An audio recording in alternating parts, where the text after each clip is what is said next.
Kwa hiyo ninawakaribisha sana, ni siku yetu ya kwanza ya semina ya Kwaresma. Semina ya majira ya Kwaresma, siku hii ya kwanza yenye kichwa kinachosema toba na matengenezo. Tuseme wote toba na matengenezo. Hiyo sauti haitoshi, tuko wengi sana. Sema toba na matengenezo.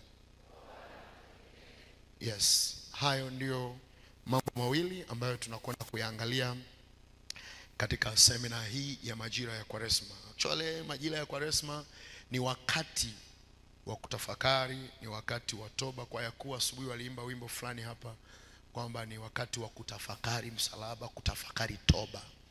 Kwa ni wakati wa kutafakari toba, lakini hatuishi kutafakari, lazima tujifunze ili tupate kujua nini tunapaswa kufanya. Bwana asifiwe.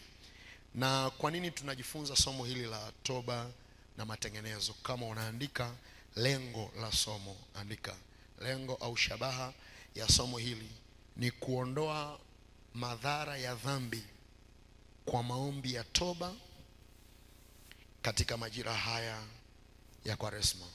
Ni kuondoa madhara ya dhambi kwa maombi ya toba katika majira haya ya Kwaresma. Majira yoyote yamebeba nguvu. Majira yoyote yamebeba nguvu. Na unaposikia tunakumbuka kuzaliwa kwa Yesu, unaposikia tunakumbuka kushuka kwa Roho Mtakatifu, tunakumbuka kufa na kufufuka kwa Yesu, tunakumbuka kusulubiwa kwa Yesu, hayo majira yamebeba nguvu. Roho yule yule aliyemvuvia Mariamu wa Magdalena alipobeba mtoto kwa uweza wa Roho Mtakatifu, ndio roho huyo huyo aliyempandisha Yesu kutoka mahali pa kubatizwa, akapandishwa kutoka Yordan na kupelekwa kwenye majaribu. Ndiyo roho aliyemuongoza nyikani. Ndiyo roho huyo huyo ambaye alimfufua Kristo kutoka kwa wafu. Na ndiyo roho huyo huyo ambaye Kristo alituachia alipowaambia wanafunzi wake ya kwamba kaeni humo mpaka mtakapovikwa uwezo utokao juu. Na ndiyo roho huyo huyo mpaka leo tunayemwamini. Sasa roho huyo huyo aliyefanya hayo matendo katika majira yale ndio roho ambaye tunaye mpaka sasa. Kwa hiyo unapoyakumbuka majira na unapofanya matendo yanayofanana na yale majira, uwe na uhakika Roho Mtakatifu ni mwaminifu, anafanya kitu kile kile kilichokusudiwa kama ambavyo kilifanyika miaka hiyo. Kanisa la Mungu, Bwana asifiwe. Kama Roho Mtakatifu alimpandisha Kristo na kumuongoza kuomba siku 40, uwe na uhakika na sisi katika majira haya tukiomba, Roho Mtakatifu atatuongoza kuomba aina ile ile ya maombi. Hakuna mtu aliyefunua sana ni aina gani ya maombi Yesu alikuwa anaomba kule, lakini kwa sababu alienda kwa sababu ya dhambi zetu sisi wanadamu, bila shaka Yesu alikuwa anaomba toba kwa ajili yetu. Sasa tunaombaje toba? Kwa namna gani? Majira yana nguvu. Nilikuwa nazungumza hiki kitu cha nguvu ya majira. Bwana asifiwe. Usije ukayaacha majira yakakupita. Mhubiri 3:1 inasema kwa kila jambo kuna majira yake. Kwa hiyo jambo la toba kipindi hiki ndio linatakiwa lifundishwe sana kwenye kipindi hiki cha Kwaresma kuliko wakati mwingine wowote. Japo toba ni ya kila siku, lakini majira haya yanakuvuta ujifunze zaidi na uingie kwenye kitendo cha toba. Bwana Yesu asifiwe. Na tutakapokuwa tunaendelea kuangalia jambo hili, tuna mistari mingi ambayo tutaitumia, lakini kwa jioni hii nataka nisome kitabu hiki cha Yoeli sura ya 2 mstari wa 12 na wa 13. Yoeli sura ya 2 mstari wa 12 na wa 13. Maandiko yanasema, lakini hata sasa asema Bwana, nirudieni mimi kwa mioyo yenu yote na kwa kufunga na kwa kulia na kwa kuomboleza. Ralueni mioyo yenu wala si mavazi yenu, mkamrudie Bwana Mungu wenu, kwa maana yeye ndiye mwenye neema, amejaa huruma, si mwepesi wa hasira, ni mwingi wa rehema, naye hughairi mabaya. Hughairi mabaya. Kanisa la Mungu, Bwana asifiwe. Nimesema Bwana asifiwe. Mistari hii inaonyesha watu walioamua kutubu. Ni wito. Bwana anasema nirudieni mimi kwa mioyo yenu yote. Namba moja. Lakini pia hizi ni namna za kumrudia Mungu. Kama unataka kumrudia Mungu, namna ziko nyingi. Namna mojawapo ni kwa namna ya kumrudia Mungu kwa moyo wako wote, lakini pia kwa kufunga. Kwa hiyo kufunga ni sehemu ya kumrudia Mungu. Lakini pia kwa kulia ni sehemu ya kumrudia Mungu, kwa machozi ya kujuta. Alafu pia kwa kuomboleza. Hizi ni staili za maombi. Wakati wa maombi ya toba unafanyaje? Kwa kufunga, kwa kulia, kwa kuomboleza. Anasema rarueni mioyo yenu. Kurarua moyo wako maana yake fungua moyo wako au pasua moyo wako, uhakikishe yaliyoko ndani yako yametokea wapi? Nje. Yaseme, yazungumze, yatoe mbele za Mungu. Rarua moyo wako. Kanisa, haleluya. Bwana asifiwe. Alafu anasema mkamrudie Bwana. Tukifanya hivyo, maandiko yanasema kwa sababu yeye ndiye mwenye neema, amejaa huruma, si mwepesi wa hasira, na ni mwingi wa nini? Wa rehema. Alafu ataghairi mabaya. Kwa sababu kuna mabaya mengi sana yanatupata kwa sababu ya uovu na dhambi na mambo ambayo yamekaa ndani ya mioyo yetu. Lakini kwa kufanya hivi, Mungu ataghairi mabaya, hayatatupata. Kanisa la Mungu, Bwana asifiwe. Watu wengi sana wanatumia ule mstari wa Zaburi, nafikiri ya 90 ngapi, wanasema mabaya hayatanipata mimi. Mabaya kuto kumpata mtu sio kwa sababu amesema mdomoni. Mabaya kuto kumpata mtu, kuna kitu amekifanya. Kwa mfano, kama mabaya yametokana na dhambi na uovu, ukimrudia Mungu, Mungu atayaghairi hayo mabaya. Hebu tupongeane, haleluya. Kwa kumrudia Mungu ni sehemu ya kughairi nini? Ni majira ya kumwambia Mungu, kwetu kuna adhabu, watu wanakufa. Unajua kifo ni adhabu sehemu nyingine. Mauti ni adhabu, magonjwa ni adhabu, ufukara na umaskini unatokea kwa upande wa adhabu. Kuna vitu vingi sana vinatupata kwenye familia zetu hizi kwa sababu Mungu ameachilia adhabu kwa sababu ya dhambi. Sasa ili Mungu aghairi hiyo adhabu, lazima moyo wako uweke kwenye staili hii ambayo anaisema. Kanisa, haleluya. Bwana asifiwe sana. Sasa asubuhi nilizungumza jambo hapa na nataka tusogee mbele tena kidogo, kwamba kabla hujatubu na kutengeneza, lazima ujifunze kuhusu dhambi. Kwa sababu usipoangalia kuhusu dhambi, unaweza ukajikuta unatubu dakika moja, dakika mbili, afu unafikiri umeshamaliza. Lakini nilizungumza jambo hapa nikasema, tulisoma na tutaendelea kuwa tunarudia kila wakati, tunarudia kila wakati mpaka itakuingia ndani ya moyo wako. Ngoja nisome kile kitabu cha Yakobo sura ya 1 mstari wa 14 na wa 15 ili uelewe kitu ambacho nilikizungumza asubuhi hata kama haukuwepo asubuhi. Kile kitabu cha Yakobo sura ya 1 mstari wa 14 na wa 15.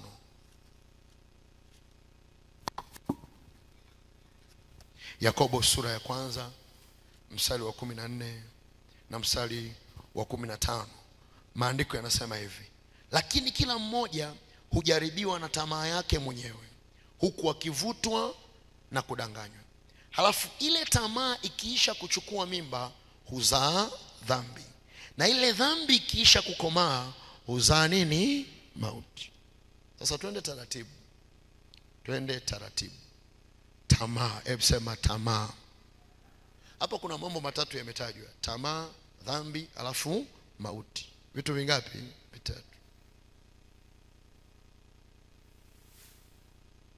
Tamaa, dhambi, mauti. Ile tamaa inaitwa makosa. Kama unaandika, andika makosa. Tamaa ni kosa. Ni kosa kutamani zile amri 10 za Mungu: usiue, usizini, usiibe, usimshuhudie jirani yako uongo. Ukiiba sasa hivi haufi sasa hivi. Ukisema uongo sasa hivi haufi sasa hivi. Ila umefanya kosa ambalo linakupelekea kufanya nini? Dhambi. Bwana asifiwe. Kwa hiyo kuna makosa kama Yakobo anavyofundisha hapa kwamba tamaa ikiisha kuchukua nini? Mimba. Maana yake ukishaendelea kutamani, una conceive, unabeba mimba ndani ya moyo wako.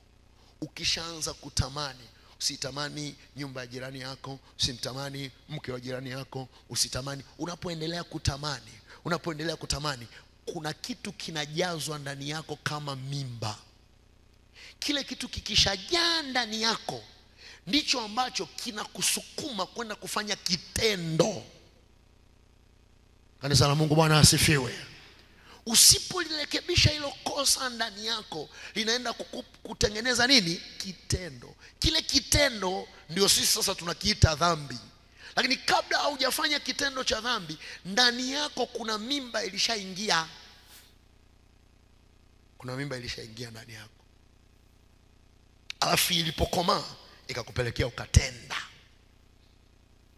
Sasa Daudi anatufundisha vizuri sana namna ya kutubu. Tutaingia kwenye kutubu, lakini nitafundisha jinsi ya kutubu, ila nataka uone jinsi ambavyo dhambi ina design mpaka inaingia kwako. Kwamba unafanya kosa nalo ni dhambi. Bwana asifiwe. Biblia ya Kiswahili inazungumzia tu juu ya dhambi kwamba tamaa huzaa dhambi, lakini tamaa yenyewe ni dhambi, si ndio? Simeandikwa usitamani, si ndio? Hebu tupungiane kama tuko pamoja. Kwa hiyo tamaa yenyewe ni nini? Ni dhambi. Kwa hiyo tunaweza tukaiweka kwenye kundi la dhambi makosa. Hebu sema dhambi makosa. Kwa kuna watu ambao hawajaenda kufanya tendo, ila ndani yao wana dhambi ya kosa. Kwa mfano huo la kutamani. Tunaenda sawa, watu wa Mungu? Ile unasema nimetamani tu lakini sijafanya. Na unafikiri umemaliza, kumbe tayari umeshafanya. Katika ulimwengu wa roho, hiyo tayari ni dhambi, inaitwa dhambi nini? Makosa. Alafu unapoenda kufanya kitendo kinaitwa dhambi. Andika tu kabisa, dhambi kitendo. Andika hivyo hivyo, dhambi kitendo. Dhambi makosa ina dhambi nini? Kitendo. Alafu dhambi kitendo ikisha kamilika, kuna kitu cha mwisho kinazaliwa, kinaitwa uovu. Kwa hiyo huyu mtu aliyetamani, ndani yake kazaliwa mimba, akafanya tendo. Alipofanya tendo, lile tendo likazaa nini? Uovu. Uovu ni adhabu. Yaani Mungu akishaona uovu mahali, anaachilia nini? Adhabu. Ndio mshahara. Kwa ukisikia mshahara wa dhambi ni nini? Ni mauti. Mauti iko ndani ya dhambi, uovu. Uovu tutajifunza vizuri. Uovu unamsukuma mtu kufanya dhambi hata ambapo alikuwa hataki kufanya dhambi. Kwa mfano, watu waliofanya makosa na dhambi ya kunywa pombe kwenye mikoa fulani imenyanyua uovu juu ya ardhi kwa kiwango ambacho hata watu waliozaliwa kwenye lile eneo ghafla nao wanakunywa pombe. Nini kinawafanya wanakunywa pombe? Kwa sababu ule uovu unawasukuma kufanya hiyo dhambi. Tumeelewana, watu wa Mungu? Kwa nini unaingia kwenye mkoa fulani au unaingia kwenye neno fulani, kwenye eneo fulani, unasukumwa kufanya kile ambacho walikuwa wanafanya wao? What is happening? Ni kwa sababu kuna uovu unaodai dhambi nyingine ifanyike. Wewe unarudi kule. Watu wa Mungu, Bwana asifiwe. Na kuweka hapo vizuri ili turudi nyuma sasa. Kwa kabla hujatubu lazima uelewe haya mambo. Nilikupa mfano asubuhi. Nikasema tunajifunza jambo hili kwa ndugu yetu Kaini. Kaini alifanya kosa likampeleka kwenye dhambi, na dhambi ikazaa uovu. Kwa sababu nini kilichotokea kwa Kaini? Kaini alianza ndani ya moyo wake kuona wivu. Bwana asifiwe. Kabla ya kuona wivu, kuna kosa alilifanya. Nisikilize vizuri. Kabla Kaini hajaona wivu, kuna kosa alilifanya. Kosa alilolifanya ni kukosea maelekezo ya namna ya kutoa sadaka. Alipokosea maelekezo ya kutoa sadaka,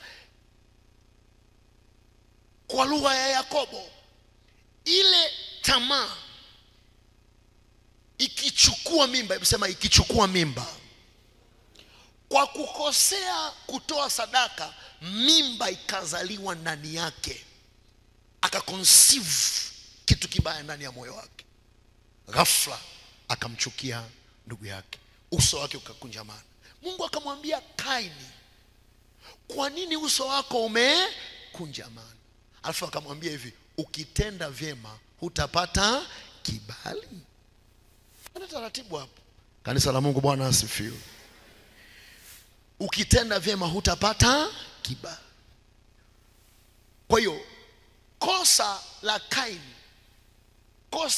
Kaini ilikuwa ni kitendo cha kuto kufanya ambavyo Mungu alikuwa anataka wafanye. Ikajaa ndani yake, mimba ikaanza kuonekana. Ghafla akamchukia ndugu yake Habili. Alafu nini kilitokea? Mungu akamwambia Kaini, dhambi iko mlangoni inakuotea. Ufanye nini? Uishinde.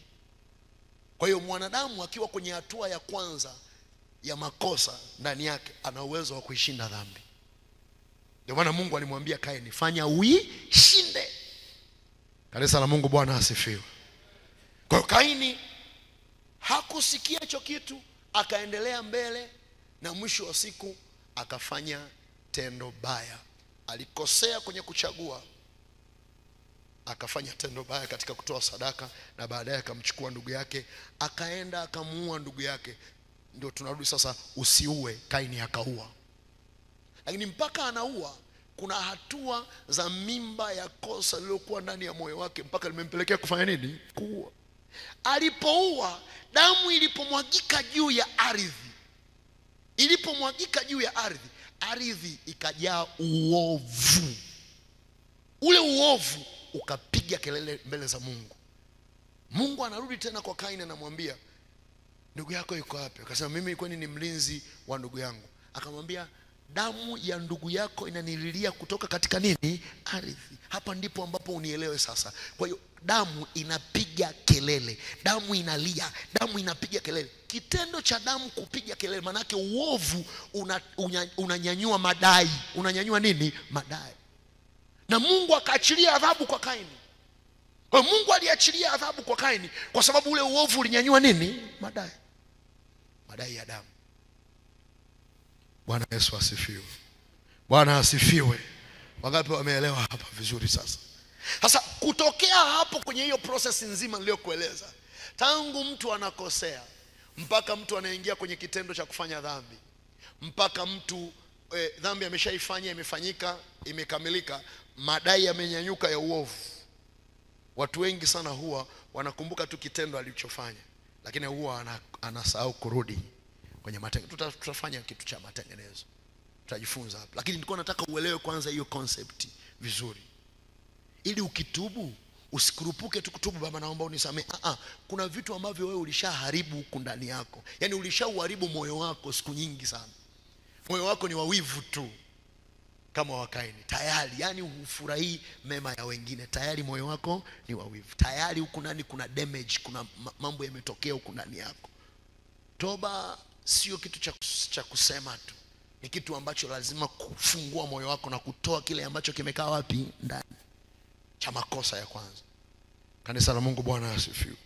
Sasa tuangalie, kuna dhambi ambazo zinanyanyua uovu. Andika, dhambi ambazo zimenyanyua uovu, na ambazo wewe inawezekana hata hujawahi kuzitubia, na wakati mwingine pengine ulifikiri kwamba sio dhambi kwako.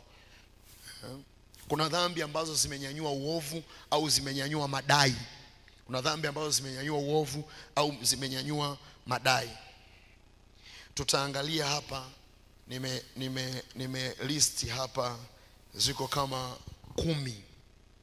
Tutapata maelezo humo ndani, na kuna kitu Mungu atatusaidia. Waraka wa kwanza wa Yohana, sura ile ya kwanza mstari wa 8 na mstari wa 10. Waraka wa kwanza wa Yohana, sura ile ya 8, sura ile ya kwanza mstari wa 8 mpaka wa 10.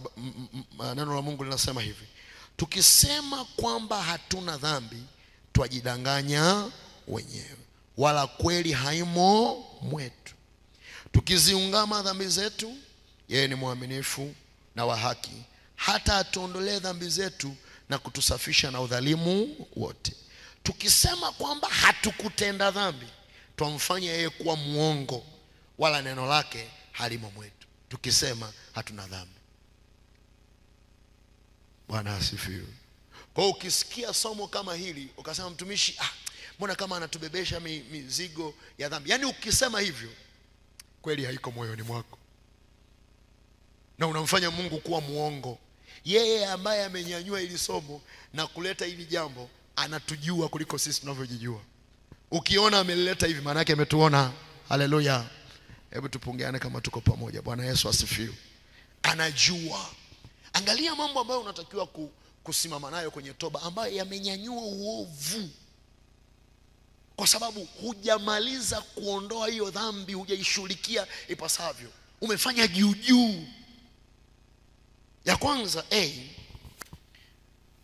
tunaangalia hizo dhambi. Ya kwanza ni dhambi ambazo zilikuwepo kabla ya wewe kuwepo. Ni dhambi ambazo zilikuwepo kabla wewe haukuwepo. Ni dhambi ambazo zilikuwepo kabla wewe haukuwepo. Inawezekana nyingine hauzijui, lakini zinakutesa. Kumbuka tulikotoka. Dhambi ambazo zilikuwepo kabla ya wewe kuwepo. Nitakupa tu mfano rahisi huko tulikosoma. Ile kitabu cha Maombolezo sura ya 5 mstari wa 7. Sura ya 5 kitabu cha Maombolezo mstari wa 7. Maandiko yanasema hivi: baba zetu walitenda dhambi hata hawako, na sisi tumeyachukua maovu yao. Kwa wao walifanya dhambi, sisi tumechukua nini? Maovu. Kinachotutesa sisi sio dhambi yao. Naomba unisikilize hapa vizuri. Naomba unisikilize hapa vizuri kabisa. Dhambi ambazo zilikuwepo kabla ya wewe kuwepo. Dhambi ambazo zilikuwepo kabla ya wewe kuwepo. Wewe umezikuta. Umeingia kwenye nyumba ambayo tayari imeshapata uharibifu. Nisikilize vizuri kabisa. Kwa mfano, Kaini alifanya dhambi. Na mnakumbuka adhabu ya Kaini, Mungu alimwambiaje? Utakuwa wewe huna kituo, si ndio? Utazurura dunia nzima, wewe hauna kituo maalum. Sasa nisikilize vizuri. Kaini akilima zabibu Dodoma, kabla zabibu hazijaiva, hazijakomaa, Kaini anahama, anaenda Kilombero Morogoro kulima mpunga. Wakati mpunga unalindwa hujavunwa, Kaini huyo ameenda Tukuyu Mbeya kutafuta migomba, amepata shamba la ndizi. Ndio maana ya kutokuwa na kituo, yani mtu wa kuhamahama. Sawa. Kaini amekaa kule Mbeya wakati migomba imeshamiri, mambo yameenda vizuri, huyo kaenda kulima pamba Mwanza. Alafu wewe ndio mtoto wa Kaini. Hebu tupungeane. Yani uko na baba yenu nyie ndio Kaini sasa. Yani watu wa kuhama, mnaacha hapa. Maana yake anaishi maisha ya hasara. Ile ilikuwa ni adhabu ngumu sana, anaishi maisha ya hasara. Anaacha hapa, anaenda pale. Anaacha hapa, na kuna watu ambao wazazi wetu hawakufanikiwa kwa sababu ya hayo maisha, hawakuwa na utulivu, hawakuwa na concentration ya sehemu moja. Alikuwa yuko Dodoma, ana kiwanja, kabla hajakaa vizuri hajajenga, kauza kiwanja, kahamia sehemu nyingine, kauza. Matokeo yake tunasema jamani, pale kilikuwaga cha kwetu kile kabisa. Lakini nini kilichompelekea Kaini? Sasa Kaini amekufa, watoto wake wanaishi duniani, wanakutana na hiyo kesi. Hayupo. Na pengine hajawahi kuambia kwamba mimi baba yenu nilikosea kwenye kutoa sadaka nikapewa hii adhabu. Hajawahi kuambia. Wao wamekuta tu mchezo ndio huo wa kuhamahama, na wao wanajua ndio maisha ya kuhamahama. Jamani, mnanielewa ninachokisema hapa? Ziko familia ambazo zinapigwa kwa matukio ya staili hii, lakini hawajui kwamba kuna dhambi ilifanyika na hawakuwahi kusimama wakaitubia. Kwa staili hii, kwa lugha ya leo ya kazi, kuna familia ambazo hawakai kwenye ofisi moja. Akikaa hapa kabla miaka 2 haijaisha ameshataka kuhama sehemu nyingine. Hana utulivu kabisa kwenye maisha yake. Ni mfano tu. nakupa. Kwa jinsi ambavyo uovu unanyanyuka. Hicho kitabu cha Maombolezo kinaonyesha maombolezo ya hao watu wanalia, wanasema tunauziwa maji yetu, maji ni ya kwetu lakini tunauziwa. Wanazungumza vitu vigumu ambavyo vimewapata kwenye maisha, lakini mwisho wa siku wana conclude kwamba haya yanayotupata, baba zetu waliwahi kufanya dhambi, sasa hivi hawapo, sisi tunachezea matokeo ya dhambi. Asubuhi nilikuambia wazee wa zamani kuna vitu wamevifanya ambavyo ni siri, sisi hatujui kama walifanya. Na ile kwamba we hujui kwamba hiyo dhambi ilifanyika, ile kwamba we hujui kwamba hiyo dhambi ilifanyika, haimaanishi hautapata matokeo yake. Ili mradi uko kwenye hiyo damu, ili mradi uko kwenye hiyo bloodline, uko kwenye hiyo damu, ili mradi uko kwenye hiyo familia na huo ukoo, kama kuna uovu katikati yenu utakutafuta tu mpaka usimame. Mungu anaposema nikatafuta mtu miongoni mwao, wewe ndio Mungu amekutafuta kwa ajili ya kuomba. Wangapi wananielewa? Bwana asifiwe. Mmenielewa watu wa Mungu? Kuna vitu wazee wamefanya vya siri, hawajawahi kutuambia. Sisi tunachezea matokeo. Sisi tunaona tu kufeli, tunaona tu hasara, tunaona tu watoto shule ni shida, tunaona tu magonjwa, lakini kuna kitu kilifanyika ambacho kimerelease, kimeruhusu haya mambo. Asubuhi nilikuambia kwamba mbinguni utaenda kwa kutubu kwamba Mungu unisamehe na kupokea Yesu kama Bwana na Mwokozi wa maisha yetu. Lakini unatakiwa uelewe hili jambo, kuna toba ya wewe kwenda mbinguni, lakini kuna matengenezo ya hapa duniani kwa ajili ya maisha ya wapi? Ya hapa duniani. Mtu aliyekufa na ugonjwa wa kurithi, kama ni ugonjwa uko kwenye, ni sukari, ni pressure iko kwenye familia, kama umekufa na huo ugonjwa wa kurithi, kama umetengeneza maisha yako na Yesu na umeokoka, unaenda mbinguni. Mbinguni unaweza ukaenda, lakini umeondoka kabla ya muda duniani. Unanielewa? Hujamaliza kazi duniani. Umepigwa stroke, pap, damu imemwagikia kwenye ubongo, umepatwa nini, umekufa. Na familia yako wameuawa na ugonjwa huo huo. Umeokoka na tumekuombea vizuri, mbinguni utaenda, lakini duniani hujamaliza. Hujamaliza. Leo nimesikitika kweli. Nimeona habari moja wakati natoka hapa kanisani. Nimeona habari moja, watu fulani wameenda kuzika, wamezika afu wakati wa kurudi wamepata ajali, mtu kafa. Ni kitu cha kuumiza Tena daktari amefariki. Sasa unajiuliza, fikiri, mimi nilikuwa nawaza tu kwamba umemwaga mke wako, tunaenda kuzika. Watoto, baba amesafiri ameenda kuzika, afu wanaambiwa baba amekufa njiani. Hicho sio kitu cha kawaida. Hicho sio kitu cha kawaida. Kwa hiyo kuna madai. Kuna madai. Sasa neno linasema hivi, tukisema ya kwamba hatuna dhambi twajidanganya wenyewe, wala kweli haiko mioyoni mwetu. Kwa nini anasema kweli haiko mioyoni mwetu? Kwa sababu Mungu anajua wewe unajua jinsi ambavyo mnateseka. Mungu anajua jinsi ambavyo familia yako inapita kwenye vipindi vigumu. Anajua ufukara na umaskini unaowapata kwenye familia. Anajua struggle zenu mlizonazo kwenye maisha. Alafu unasema mimi niko sawa tu, sina shida yoyote. Hii kitu ipo. Nyanyua mkono wako kwa Bwana, sema Bwana Yesu. Sema kwa sauti, Bwana Yesu. Sema Bwana Yesu. Hujasema vizuri. Sema Bwana Yesu, kwa wingi wa rehema zako. Sema kwa wingi wa rehema zako, ninaomba uniangalie mimi kwa ajili ya familia yangu, kwa ajili ya ukoo wa baba yangu, kwa ajili ya ukoo wa mama yangu. Naomba huruma yako iingilie kati. Ile dhambi ambayo sijawahi kuijua lakini inatutesa, mimi nimekutana na matokeo. Yesu turehemu katika jina la Yesu. Sema amen. Kabisa kabisa kabisa. Nilikutana na kijana mmoja ambaye anapata shida ya pressure inafika 200, ya juu ya chini 100 na kitu. Kawaida ni 120 kwa 90 kiafya. Lakini huyu kijana ni kijana mdogo wa miaka 26, tena fundi garage, na ni mtu wa mazoezi, lakini hana maelezo kwa nini pressure yake inafika 200. Analia, anapata dawa siku 3 anarudi, shida iko pale pale. Anaumwa na kichwa, anapata shida. Tukaomba sana na yule kijana.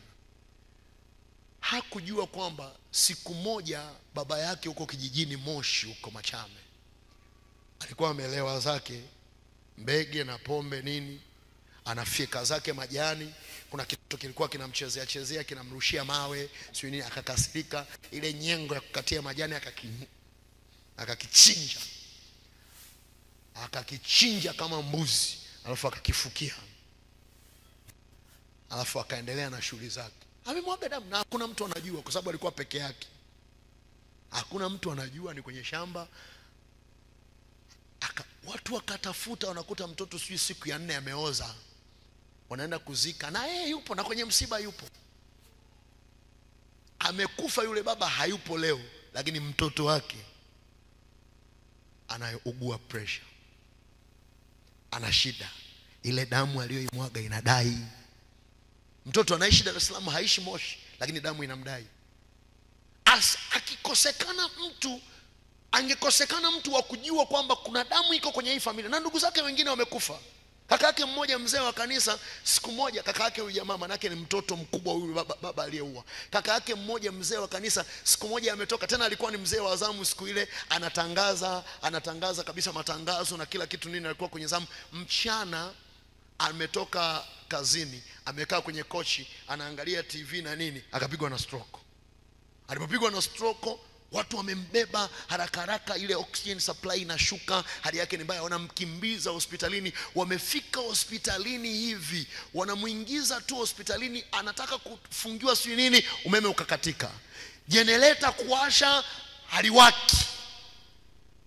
Wakasema basi tumuingize kwenye ambulance tumlete. Kumbe dereva wa ambulance alivyomwacha akaenda kula. Wanamtafuta dereva, piga simu na wewe, anarudi dereva pale, anamchukua, wanamuingiza tu kwenye ambulance, amekatika, amekufa, alafu umeme ukarudi. Sio kama mnaelewa hicho kitu. Ile mauti inakuwa ina uhalali. Baba yao si alimwaga damu? Si alimwaga damu kwa siri? Dhambi iliyofanyika kwa siri haimaanishi haitatoa matokeo mwilini wazi. Amepoteza ndugu zake huyu jamaa. Yeye ni kijana mdogo, nafikiri ni wa pili kutoka mwishoni.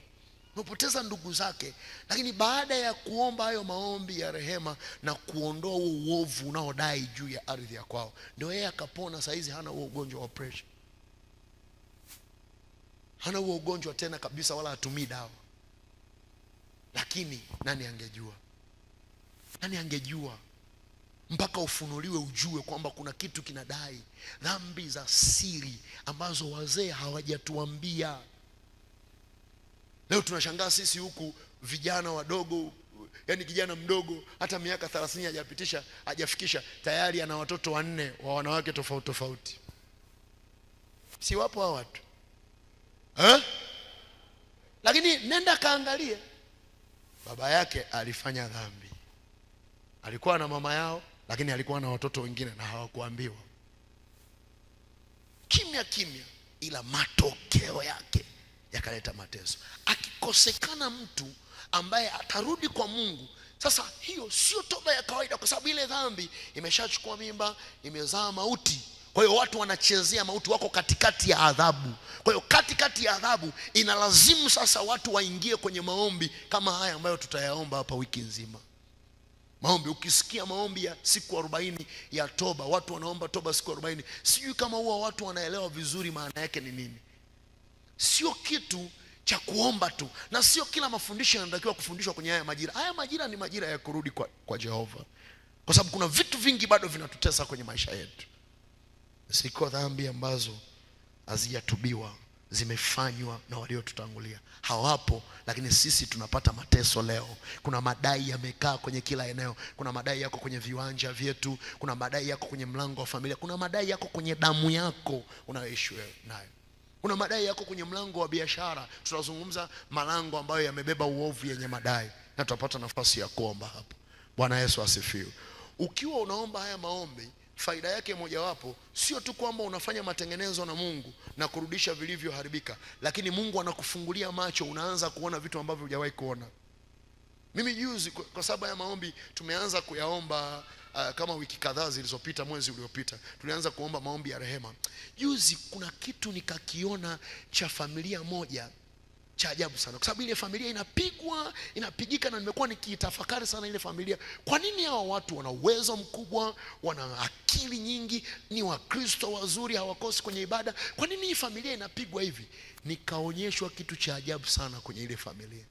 Sasa ni katika prosesi ya kuomba rehema, nikaona kwenye ndoto, na Mungu akanionyesha kwamba ile familia, kuna mtu mmoja aliwahi kutoa sadaka kwa Mungu. Akasema hii familia lazima kutakuwa na wachungaji, kutakuwa na maaskofu ndani yao. Alafu baba yao ambaye amekuwa mchungaji alipewa kitu kama kofia, na ile kofia inatakiwa ihame kutoka kwa mtoto mmoja kwenda kwa mtoto mwingine. Tangu yule baba yao amekufa, hakuna mtu hata muinjilisti kwenye familia, hakuna mtu amechukua hiyo kazi. Kwa hiyo nikasemeshwa, hawa kinachowapiga, kofia ambayo ni mlango wa baraka ina hang hewani, hakuna mtu ameichukua. Wamefanya kosa, na kwa Mungu ni adhabu, kwa sababu kuna agano linawadai madhabahuni, lakini hakuna mtumishi. Lakini ni watu wanapigwa na magonjwa na ufukara na hali mbaya sana, lakini kuna kofia ambayo iko kwenye familia, wameikataa, wamefanya kosa la kuikataa. Hawajawaza kwamba jamani, kuna baraka imetoka hapa. Tangu baba yao amekufa miaka ya 78 huko, hakuna mtu ambaye ameenda kwenye utumishi tena. Hilo ni kosa mbele za Mungu, adhabu imeachiliwa. Unajua, Mungu anapoweka kuhani katikati ya familia, Mungu anapoweka mchungaji au mtumishi kwenye familia, ni lango la baraka kwa ajili ya wanafamilia wote.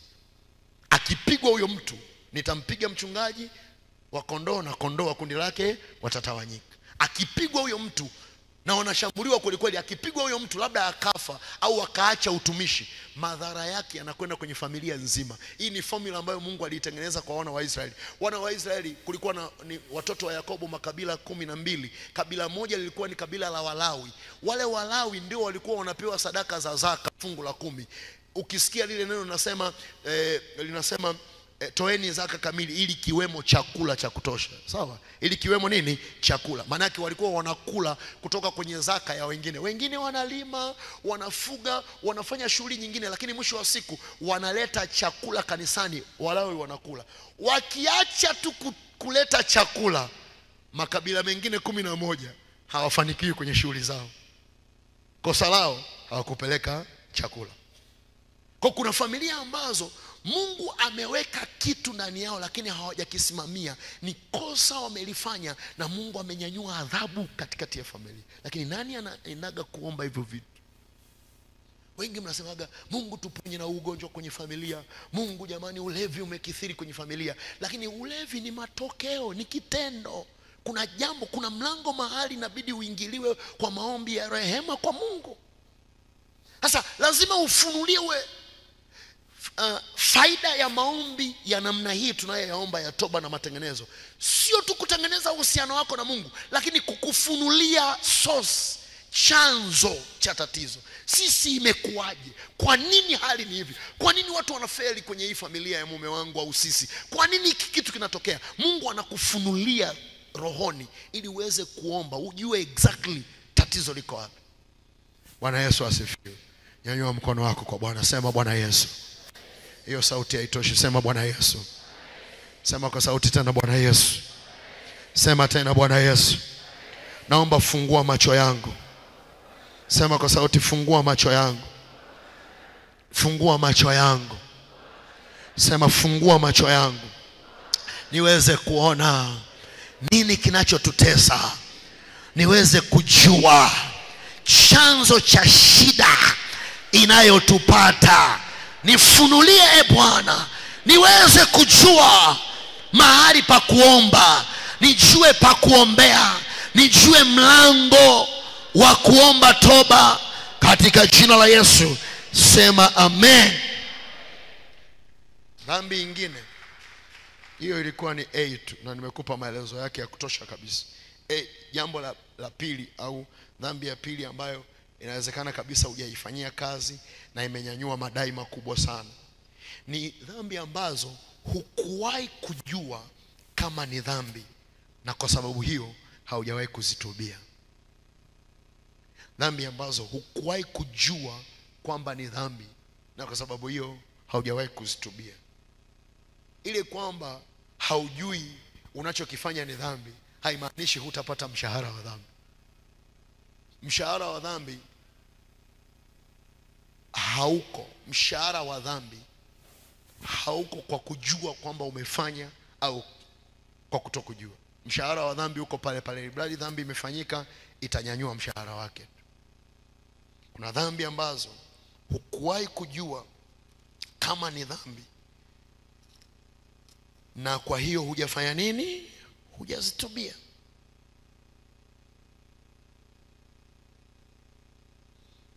Dhambi ambazo hukuwahi kujua. Ule mstari wa 3 wa kitabu cha kitabu cha 51 Zaburi ya 51 ule mstari wa 3 anasema hivi, maana ngoja nianzie mstari wa 2. Anasema unioshe kabisa na uovu wangu, unitakase dhambi zangu. Alafu mstari wa 3 unasema hivi, maana nimejua mimi makosa yangu. Hebu sema nimejua. Kwa hiyo Daudi anachotueleza hapa ni kwamba ghafla alikuwa hajui, lakini sasa amejua. Anasema kwa sababu sasa nimejua makosa yangu na dhambi yangu hii mbele yangu daima. Maana yake alitafuta mpaka akajua. Faida mojawapo ya kuomba haya maombi ya toba na matengenezo ni Mungu kukujulisha kwamba kuna kitu umefanya wewe hujui kama ni dhambi, lakini ni dhambi. Kuna kitu umefanya wewe hujui kama ni dhambi, lakini ni dhambi. Anakuambia mwanangu, hii ulifanya unafikiri ni kitu cha kawaida, lakini hii ni dhambi mwanangu, ni dhambi. Kanisa la Mungu, Bwana asifiwe. Na kuna mlundikano wa vitu vingi sana. Ndio maana sehemu nyingi Daudi anasema unijulishe njia zangu, unionyeshe mapito yangu, unifahamishe, unijulishe. Moja ya maombi ambayo unatakiwa kuyaomba ni kumwambia Mungu, naomba kujua kwamba hiki nilichokifanya sio sawa sawa, ili ni kosa. Ndio maana anasema maana nimejua mimi makosa yangu, na hayo makosa anasema na dhambi yangu hii mbele yangu daima. Nimejua makosa yangu ambayo kwako wewe uliyaona kama ni makosa, alafu baadaye yakazaa dhambi. Nimejua makosa yangu na dhambi yangu hii mbele yangu daima. Imeeleweka hiyo point? Kumbuka tulikotoka, makosa yanazaa dhambi, dhambi inazaa uovu. Umekumbuka Sasa umekiona alichokiomba hapo Daudi, akasema nimejua makosa yangu na dhambi yangu hii mbele yangu daima. Kwa hiyo najua kwamba nilifanya kosa fulani, sikuwahi kulitubia, mbele yangu naiona dhambi. Kwa kujua. Wengi sana kuna vitu hatujui na hatujakaa chini kujiuliza, hivi kweli ni sawa nilichokifanya? Kweli nimekosea mahali? Mungu akujulishe. Ile ya kwanza ya tulisema walifanya, sisi hatujui, lakini kuna ambazo tumefanya sisi ila hatujui kama ni dhambi. Nakwambia kuna vitu ulifanya shule ya msingi, kuna vitu ulifanya sekondari, hautaelewa kwamba ndio vinavyokutesa mpaka leo, kwa sababu umesahau au kumbuki. Mwangalie jirani yako usoni. Ndio maana unajua maandiko yanasemaje? Kumbuka mahali ulipokosea ukafanya nini? Ukatubu. Kumbuka mahali ulipokosea. Ni process, ni hatua. Kumbuka, ukishajua katubu. Sasa wengi hawakumbuki. Wengi tumesahau, tumesahaulishwa. Kuna vitu umesahaulishwa kwa ajili ya mambo mengi yaliyoko duniani. Lakini nataka nikuambie, Mungu akukumbushe kuna vitu ulikosea. Kuna neno ulilisema ulikosea, ulipolisema adui alilidaka, lakini ukumbuki kama ulisema hicho kitu. Kimeharibu vibaya mno njia yako. Kuna dada mmoja tulikutana naye, yeye alikuwa hana mtoto kama miaka 8 hivi. Yaani alipata mtoto wa kwanza, alafu kupata mtoto wa pili 8 years baadaye, na yuko kwenye ndoa. Sasa kila siku tunaomba miungu, mizimu, si tumbo limefunga. Siku moja nikamwambia dada, sikiliza, hebu tubadilishe maombi, tuombe Mungu atujulishe tatizo ni nini. Tuombe Mungu atujulishe tatizo ni nini. Akakumbuka miaka 8 iliyopita alipokuwa leba, alimwambia Mungu, usinipe mtoto tena, sio kwa mateso haya. huyu ni wa mwisho. Akakumbuka matusi ya wakunga, manesi walivyomzodoa. Sema fahamu wa mama mnaoingia huko leba, sawa.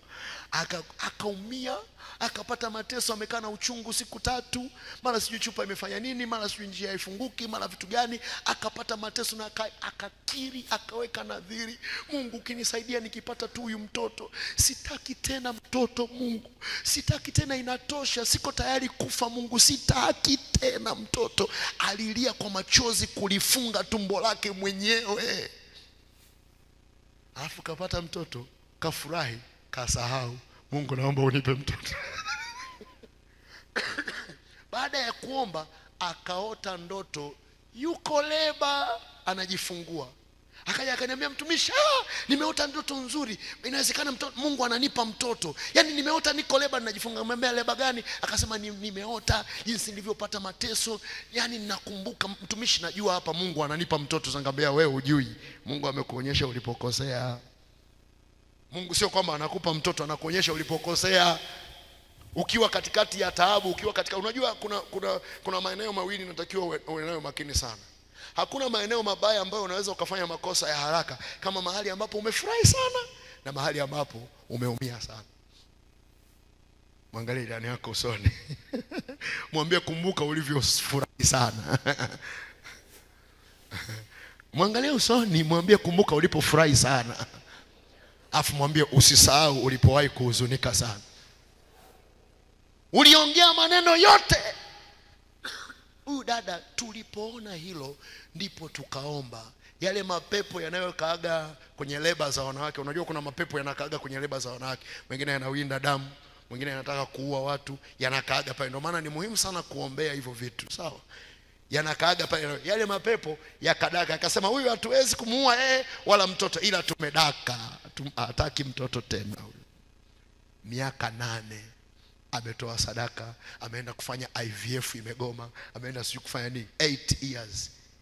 Baada ya kukumbuka kosa alilolifanya, lililozalisha dhambi, alafu baadaye likaachilia uovu, madai kwenye tumbo lake asipate mtoto. Tukaomba sasa, nikamwambia sasa hapa inabidi kuomba rehema za Mungu na kuomba huruma ya Mungu. Mungu aingilie kwa upya issue yako ya uzao. Inabidi tuombee ili lango la uzazi kwa upya. Wewe mwenyewe ndio ulinajisi, ulichafua mwenyewe kwa kukataa. Akaja kupata mimba baada ya miezi mingi sana ya kuomba. Mungu akamhurumia, Mungu akamrehemu, akampa mtoto. Wewe uliongea yapi? Kuna makosa mengi sana umeyafanya. Hujawahi kuona mtu anasema yaani mimi kama kuolewa ni hivi, bora wanangu hata wasiolewe. Umepigwa na baba yao, umeteswa na baba yao kwa ajili ya ulevi na mambo kibao, na unasema yani kwa kweli wanawake wana tabia, ni wanangu jamani, bora tu wawe masista wasiolewe yani. Haya. Alafu baadaye furaha imekuja, Mungu jamani nipate hata mkwe. Mungu unaanza kumbembeleza Mungu akupe mkwe. Kumbe ulishaharibu. Mtu ametegwa kwa maneno ya kinywa chake. Hilo neno ni kubwa sana. Mtu ametegwa kwa maneno ya kinywa chake. Kwa nini? Kwenye maneno ya kinywa chako ndio kwa adui anapokamata makosa yako, na ndio yanayozaa madai. Sasa vingapi? Lazima tumuombe Mungu atujulishe. Ya 3, andika. Kwa hayo ni makosa ambayo au dhambi ambazo hujawahi kufikiri kwamba usitubi. Mengine namba D itakuwa C au 3. D. C. Umekiri lakini hujatubu. Dhambi ambazo umezikiri lakini hujazimaliza, hujatubu. Umekiri lakini hujatubu. Umekiri lakini hujatubu. Tunamalizia hapo. Ikifika saa 12:30 tunamaliza ratiba yetu ya leo. Umekiri lakini hujatubu, andika na ya D. Andika ya 4. Tumalizie hapo. Unaendelea kuzifanya huku unatubu kila siku, au kwa kigezo sintatubu. Yaani unaendelea kufanya dhambi alafu unasema sintatubu. Unafanya leo, unasema baadaye nitarudi kutubu. Mungu adhihakiwi, apandacho mtu ndicho atakachovuna. Sasa angalia hiyo ya CEO. Watu wengi sana, ndio maana asubuhi nilikufundisha kidogo kwa sababu nikakwambia kwamba kuna tofauti kati ya kukiri na kutubu. Hata tukirudi tu kwenye ile liturgia yetu, tunaanza kusema na kukiri na kuona, alafu ndio tunatubu, si ndio? Watu wengi sana, mtu anaingia kwenye maombi hata lisaa lizima anaziorodhesha dhambi alizofanya. Anamwambia Mungu jinsi ambavyo, Mungu kwa kweli kwa dhambi kwa kweli nitakufa tu Mungu. Yaani Mungu naomba tu Mungu naomba ukumbuke ile dhambi yangu. Naomba, anasahau kufanya nini? Kutubu. Hapa sasa nitafundisha tunavyoendelea na hili somo namna ya kutubu. Kwa sababu wengi wanafikiri wametubu lakini wameconfess. Toba ina vitu viwili. Sawa, toba ina vitu viwili, na kukiri na kutubu, na kusema. Kuna kukiri na kugeuka, ndio toba imebeba vitu viwili, kukiri na kugeuka, confession pamoja na repentance. To confess and to repent. Kutubu, kukiri na kusema kweli nimefanya 1 2 3. Maana yake unaonyesha mbele za Mungu kwamba wewe ni mwaminifu kweli. Tukisema kwamba hatuna dhambi tunajidanganya, na tukisema hatujafanya dhambi tunamfanya Mungu kuwa muongo, wakati yeye anaona kabisa kwamba sisi tumefanya dhambi. Kwa hiyo unakiri, unasema yes, nimefanya, nimetenda, ndio kuna dhambi, ndio kuna kitu kimefanyika. Unasema, unakiri, alafu baadaye utumie muda wa kutosha kutubu mbele za Mungu. Nisamehe, nirehemu. Alafu uje utengeneze na Mungu, kwa maana ya kugeuka na kuacha kufanya hiyo dhambi. Kanisa la Mungu, Bwana asifiwe. Sio kama umepata kitu hapo Umeelewa hapo? Mwangalie jirani yako, mwambie usiishie tu kusema. Hakikisha umetubu ulichokisema. Kwa sababu watu wengi sana dhambi tumefanya, lakini baada ya kufanya dhambi tunaishia tu kuzisema kwa Mungu. Mungu anajua dhambi wewe umefanya, anachotaka ukiri alafu utubu. Sasa huo mzigo tumeubeba, na hizo kwa sababu hazitubiwa, matokeo yake zinazaa nini? Uovu. Uovu unazaa madai. Ghafla mtu ameanguka, ghafla mtu ameishiwa, ghafla mtu amepotea, ghafla kuna kitu kimetokea kwa mtu, ni kwa sababu kuna dhambi imedai, haijafanywa kazi. Watu wa Mungu, Bwana asifiwe.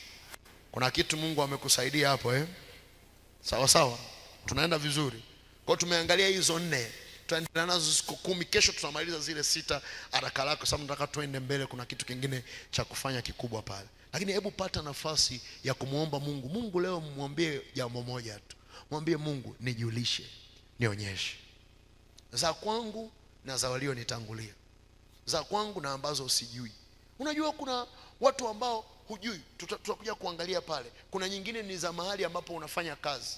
Umeingia kwenye ofisi ambayo wenzio walikuwa wanazini humo, wenzio walikuwa wana wezi tu humo, wengine wenzio walikuwa wanafanya ushirikina kwenye hiyo ofisi. Wewe umeingia unasema tu natakasa kwa damu ya Yesu. Sio kwamba damu ya Yesu haiwezi kutakasa, lakini kutakasa ni jambo moja. Ukisoma hiyo Zaburi inasema unisamehe, inasema unioshe, inasema unitakase, inasema uniondolee. Hayo maneno yana maana. Haitoshi tu kusema natakasa. Kuna matengenezo juu ya ofisi, matengenezo juu ya ndoa, lango la ndoa. Unapoingia kwenye ndoa, unapoolewa, kuna wenzio ambao walishatangulia kuolewa kabla yako kwenye hiyo familia, na kuna vitu vilitangulia kwenye hiyo familia. Kwa hiyo wewe sio wa kwanza, kwa sababu sio wa kwanza kuolewa kwenye hiyo familia. Ukiingia kwenye hiyo familia, usiingie tu kama mke kwenye hiyo familia, ingia kama Esther, kusimama mahali palipoharibika palango la ndoa kwenye hii familia. Kanisa la Mungu, Bwana asifiwe. Inawezekana wenzio waliharibu hilo lango kabisa. Wewe unaingia kwenye lango la ndoa ambalo lilishaharibika. Ndoa inaenda, lakini kuna madai kwenye lango la ndoa. Mungu atusaidie hapa. Amen. Nimesema Mungu atusaidie. Naomba usimame mahali ulipo. Simama haraka haraka. Kwako Bwana, imba kwa sauti.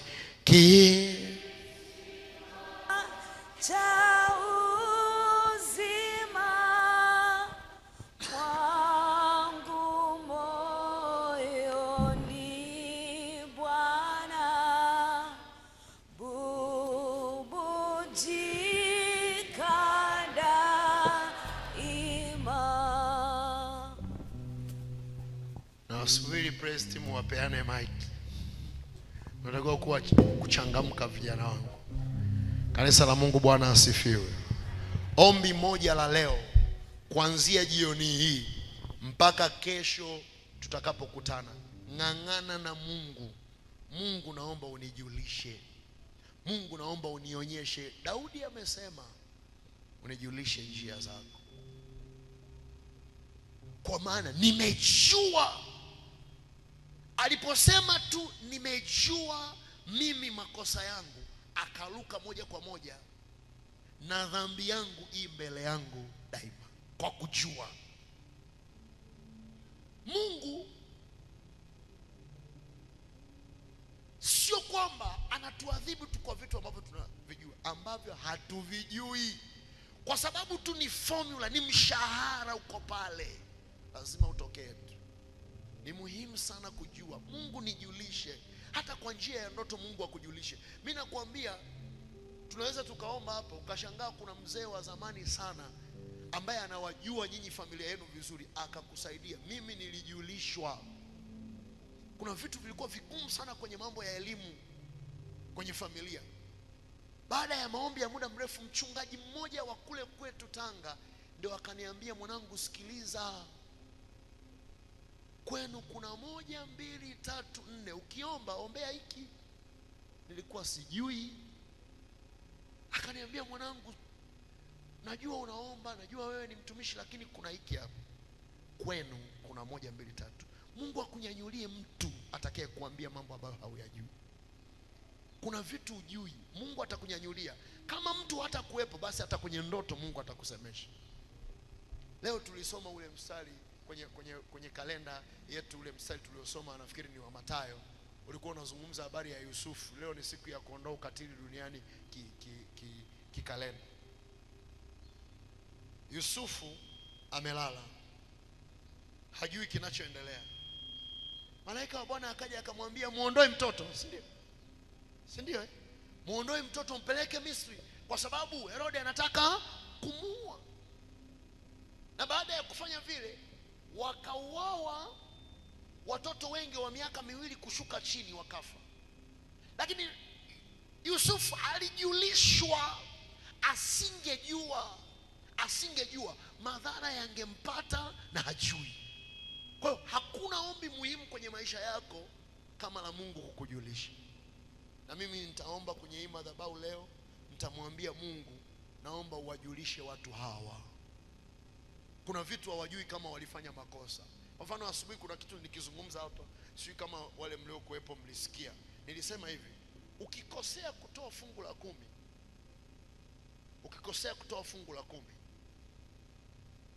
wengi sana wanarekebisha makosa kwa kuja kwamba mwezi wa kwanza sikutoa, mwezi uliopita akihubiriwa mwezi huu vikamkolea, anatoa. Lakini anasahau kwamba lile kosa ulilolifanya kule nyuma hujalirekebisha, umetubu. Na wengine, sio wengi sana, huwa wanatubuki kwenye sadaka. Wengi wanasahau kwamba unapopeleka sadaka mbele za Mungu, nenda kwa toba. Mungu hahongwi hela wala haongwi, nenda kwa toba. Mungu, naomba unisamehe, kwa sababu watu tumeona kwenye maandiko kina Kaini wamepata madhara kwa kukosea kutoa sadaka, si ndio? Kina Anania na Safira wamefia madhabahuni kwa kukosea kutoa sadaka. Kuna makosa mengi tunayofanya ya sadaka. Sadaka ni wito, Mungu anaachilia wito, Mungu anasema kuhusu sadaka. Lakini kuna watu wengi sana hawatoi sadaka ipasavyo, na hayo makosa yamezaa mauti kwenye kazi, mauti kwenye ndoa, mauti kwenye familia. Uovu umenyanyuka kwa hayo makosa kwenye eneo la sadaka. Wengi sana hatujui. Sasa kuna kitu nikizungumza asubuhi, nikasema Mungu alimwambia Kaini, ukitenda vyema utapata kibali. Kwa hiyo kuna kibali unakipata kwa kutoa aina fulani ya sadaka. Usipoitoa, kibali kitazuiliwa. Hakitakuja kwa sababu umetoa tena, kitakuja kwa sababu umerekebisha. Ulichoambiwa utoe, unatakiwa ukitoe. Kama mwezi wa kwanza na wa pili hukutoa zaka na Mungu anaidai, huishi tu kusema nitatoa ya mwezi wa 3. Ukumbuke unadaiwa ya wa kwanza na wa pili. Umetubu, mbinguni utaenda, maisha yataendelea, lakini kuna kitu hutakipata ambacho kilikusudiwa kwenye hiyo sadaka. Na hivyo vitu hatuambiwagi kanisani. Tunaambiwaga, jamani mkumbuke, mnajua Jumapili ya mwisho wa mwezi, jamani ni Jumapili ya kutoa fungu la 10, mkumbuke jamani. Mchungaji anamaliza kukazia matangazo, anaita watu wa fungu la 10, wanatoka mbele wanaendelea. Lakini hatuambiwi kwamba kwa kuto kufanya hivyo kuna mwenzetu mmoja hasira iliwaka juu yake na akaenda akaua. Eneo la sadaka ni kati ya mauti na uzima, na makosa mengi sana tunafanya kwenye sadaka na mauti zinanyanyuka, zinapiga kazi za watu nyingi zimepigwa hapa kwa sababu walikosea kwenye sadaka. Watu wengi sana, hata uchumi umepigwa, uharibifu umetokea, ulikosea. Mungu alikuambia hapa mwanangu nataka malimbuko, hapa mwanangu nataka sadaka fulani, ukakosea, ukajitoa ufahamu, ukaila hiyo pesa, ukasahau, ukaendelea na maisha yako. Mungu amekuja saizi, unatubu, unafanya mambo mengine, lakini hukuwahi kurekebisha, hukuwahi kurudisha, hukuwahi kufanya sawa sawa. Unaishi mbinguni utaenda, lakini huna kibali kwa sababu hujafanya vyema. Ukitenda vyema hutapata kibali, msisahau hiyo. Roho Mtakatifu anakazia hapa hicho kitu, usisahau. Kuna mahali Mungu alikuambia, kuna mahali uliahidi haukufanya. Kwa nini Mungu anaidai nadhiri kama dhambi? Kwa nini Mungu anadai nadhiri kama dhambi? Ukiweka nadhiri kwamba nitafanya kitu fulani, hata kama hujamwambia mtu yoyote, moyoni mwako, moyoni mwa Mungu, Mungu anajua kabisa huyu nilishamsemesha atoe 500,000. Unajisaulisha hapo, baadaye unachukua 200,000 unatoa. Unasema afadhali nimetoa. Lakini Mungu anakuangalia na anakuambia ukisema huna dhambi unajidanganya. Wala kweli haimo moyoni mwako. Umefanya kosa. Una mawili: 1, tubu kwa Mungu; 2, fanya sawa sawa. Kaini alitakiwa afanye mambo mawili kabla ya kwenda kumuua ndugu yake. Ili Kaini asimuue ndugu yake, alitakiwa afanye mambo mawili. 1, alitakiwa arudi kwa Mungu, Mungu nisamehe. Ya pili, ili kufunga mlango wa kibali, ili kufungua mlango wake wa kibali, Kaini alitakiwa akafanye vyema, arudi kwenye mazao yake, akachukue mazao yaliyo bora amtolee Mungu. Asingeenda kwenye hatua ya kuua. Wengi sana leo uovu umetukamata, wengi sana kwa sababu hatukurudisha, hatukufanya tunachotakiwa kufanya. Bwana asifiwe. So tumuombe Mungu atusaidie, atujulishe. Sema Mungu nijulishe. Nyanyua mikono yako kwa Mungu, sema Bwana Yesu, naja mbele zako tena. Sema kwa sauti, Bwana Yesu, nakuja mbele zako tena kwa moyo wa toba. Sema kwa moyo wa toba ya moyo wangu, ya nafsi yangu. Inawezekana kabisa umewahi kusema na mimi. Sema kwa sauti, inawezekana umewahi kusema na mimi mara nyingi, lakini sijasikia. Jioni hii ya leo mbele ya madhabahu yako ninakiri ya kwamba kuna makosa nimefanya, sikufanya sawa sawa. Ninajua kwa hakika kuna hatia inanidai, kuna uovu unanidai, kuna madai ya uovu. Mengine sijui hiyo dhambi ilifanyikaje, lakini wewe Baba unajua. Kwa kuwa unajua, naomba unijulishe. Sema kwa kuwa unajua, naomba unijulishe kwa neema yako. Unijulishe Bwana namna nitakavyofanya kwa ile dhambi. Bwana ifungue waziwazi, iweke mbele yangu waziwazi, niweze kujua, niweze kuona, niweze kutubu vizuri. Ninatembea bila kuona, fungua macho yangu. Natamani kujua Bwana, natamani kuona Bwana, natamani kufanya sawa sawa. Naomba unijulishe Bwana, naomba unisaidie Bwana, nipate kujua mwanao. Nisaidie mwanao, niweze kujua mahali tulipokosea, niweze kujua mahali walipokosea wazee walionitangulia, wale walionitangulia. Nionyeshe wazi wazi, nisikae kwa taabu hivi, nisikae kwenye hii dhiki, nisikae kwenye hii shida. Nijulishe Bwana katika jina la Yesu. Nisaidie nijue, nisaidie nione katika jina la Yesu Kristo. Baba, ninakushukuru kwa ajili ya uaminifu wako na upendo wako. Asante kwa sababu wewe unajua kuliko tunavyojua sisi. Na kwa hiyo Mungu ninakuomba, kila aliyeomba ili ombe leo, mjulishe, muonyeshe, mjulishe, muonyeshe katika jina la Yesu. Amen. Naomba uchukue sadaka yako.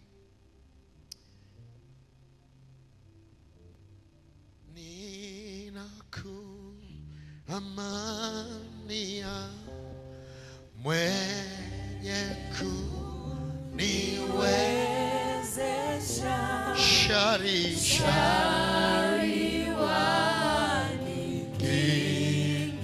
vitani Bwana,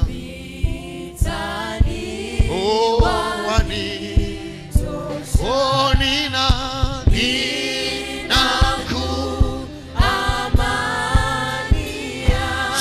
simama mwenye kuniwezesha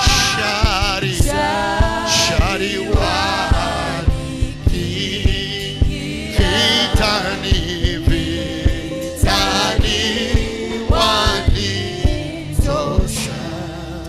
Nyanyua sadaka yako kwa Mungu, ni muombe Mungu kwa ajili yetu.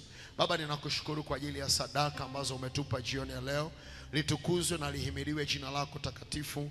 Asante kwa kutukubali tena watoto wako na kuturudisha kwenye madhabahu yako jioni hii. Tunakutukuza Bwana. Uzikubali na kuzitakabali sadaka zetu kwenye madhabahu yako, na kwa sadaka hii Mungu ukaikumbuke kila hatua ya mtu aliyekuja kwenye hii madhabahu, na ukakumbuke moyo wake kuusemesha kile tulichokiomba leo. Mungu, tunatamani kuona, tunatamani kujulishwa na wewe ni wapi tulipokosea, ili tuweze kutengeneza, ili tuweze kutubu ipasavyo. Tusiwe watu tu wa kuzungumza, lakini tuone wazi wazi, tujue wazi wazi kwa hakika, katika jina la Yesu Kristo. Asante kwa sababu wewe ni Mungu unayejibu maombi, na utajibu hivi kwa utukufu wako, na wote tuseme amen.